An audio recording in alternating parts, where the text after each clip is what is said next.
भागवत जीवन में हमारे चित्त को पवित्र करती है।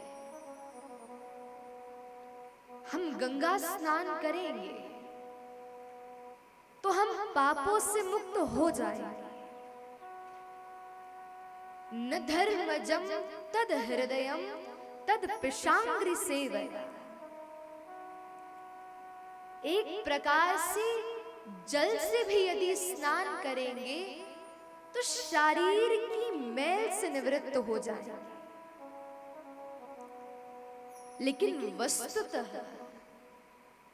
यदि आंतरिक रूप से कोई पवित्र करने वाला है तो वह केवल और केवल ये भागवत है। पाप कर्म करेंगे लेकिन उस उपरांत उस पाप कर्मों के प्रति प्रायश्चित कर लेंगे। पापों से तो निवृत्त हो गए, लेकिन जिस स्थान से पाप का उद्गम होता, मन चित्त, जब तक वह स्थान पवित्र नहीं होगा तब तक हम पाप शून्य कभी भी नहीं हो सकते। गुरु अष्टकम का प्रथम श्लोक है, शरीरम स्वरूपम तथा वा कलत्रम यशस्यारु चित्रम धनम मेरु तुल्यम मनश्चैन लग्नम कृष्ण चरणारविंदम ततक्यम ततक्यम ततक्यम ततक्यम।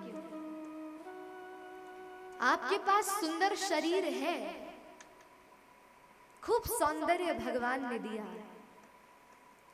सुंदर पत्नी है, यशस्यारु चित्रम। जिस स्थान पर जाते हो उस स्थान पर प्रत्येक व्यक्ति यश का गान करता है।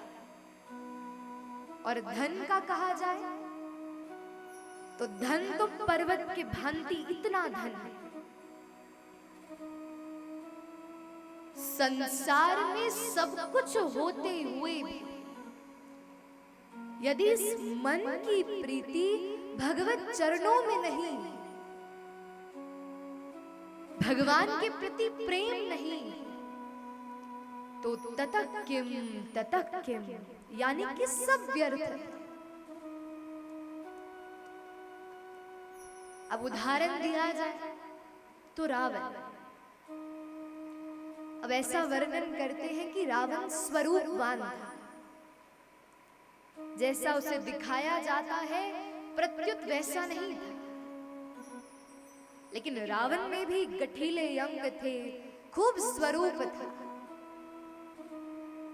और तथा वा कलत्र, उसी प्रकार उसकी पत्नी मंदोदरी थी। एक संत के मुख से भाव सुना कि जब हनुमान जी लंका गए माता सीता की खोज करने के लिए, तो बहुत सारी सुंदरियां थी लंका, लेकिन माता सीता के गुण और रूप में इतनी विलक्षणता थी कि सहज ही हनुमान जी उन्हें पहचान लेते थे, उन्हें जान लेते थे। लेकिन एक बार के लिए तो हनुमान जी ने जब मंदोदरी को देखा तो उसके स्वरूप को और उसके गुणों को देखकर हनुमान जी भी असमंजस में पड़ गए। अरे क्या ये तो सीता माता नहीं? ऐसी सुंदरी थी, बाह्य रूप से तो सुंदर थी, अपितु आंतरिक रूप से भी सुंदर थी। और यशस्यारु चित्रम, बड़े बड़े देवता रावण की सभा में हाथ जोड़कर निवेदन करते हैं, सेवा में सदैव तत्पर रहते हैं। ऐसा ऐश्वर्य था, सोने की लंका थी, इतना धन था। लेकिन संसार में एक व्यक्ति को जिन जिन चीजों की आवश्यकता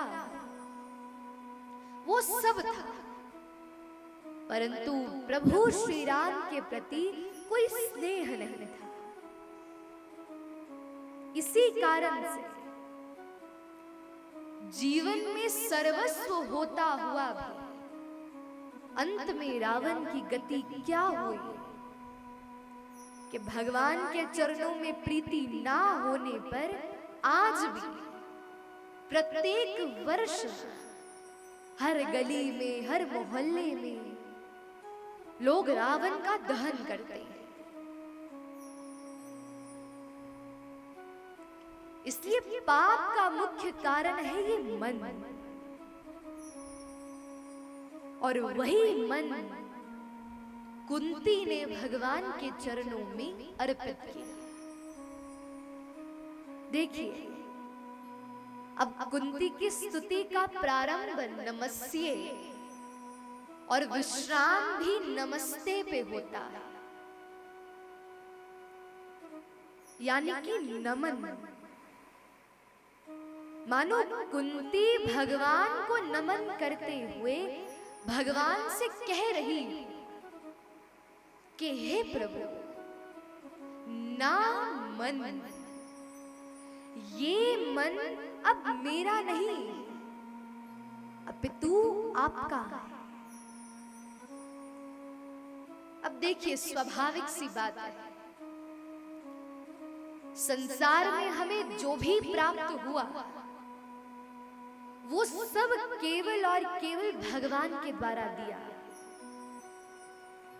जो घर है, जो परिवार है, जो स्वजन है, खूब यश है, ये सब भगवत कृपा से प्राप्त हुआ। लेकिन एकमात्र मन ऐसा जो हमारा है। अब भगवान के द्वार पर जाएंगे, भगवान के ही द्वारा दिए गए पैसे चढ़ाएंगे, वही फल जो भगवान ने दिए वो भगवान के समक्ष रखेंगे। हाँ, एक व्यवहार है। लेकिन यदि आज मेरा जन्मदिन है और आप मेरे घर आए, घर आकर विचार करें कि अरे इनके लिए तो कोई उपहार लेकर ही नहीं आया, तो मेरे ही घर की दीवार पर लगी एक सिनरी उतारी और उतार कर मुझे ही गिफ्ट के रूप में दे दी, तो क्या मैं प्रसन्न होंगी? अरे मेरी ही वस्तु को मुझे दे दिया। इसी प्रकार ठाकुर जी भगवान के द्वारा प्रदत्त वस्तुओं को ही हम भगवान के प्रति अर्पित कर देते हैं, लेकिन जो वस्तु अर्पित करने वाली उसे कभी भी नहीं करते। श्रीमद् भागवत में एकादश स्कंद में एल गीत आता है, जिसमें एक बड़ा सुंदर भाव वर्णन है। किम विद्यया, किम तपसा, किम त्यागेन श्रुतेन वा, किम विविक्तेन मौनेन स्त्रिभिर्यस्य मनोभृतम्। अब मन तो व्यक्ति का एक है, और वैसे भी संत जन कहते हैं कि प्रेम गलियति साकरी जामे दो न समाए। ये मन का मार्ग भी बहुत सूक्ष्म है, सीमित है।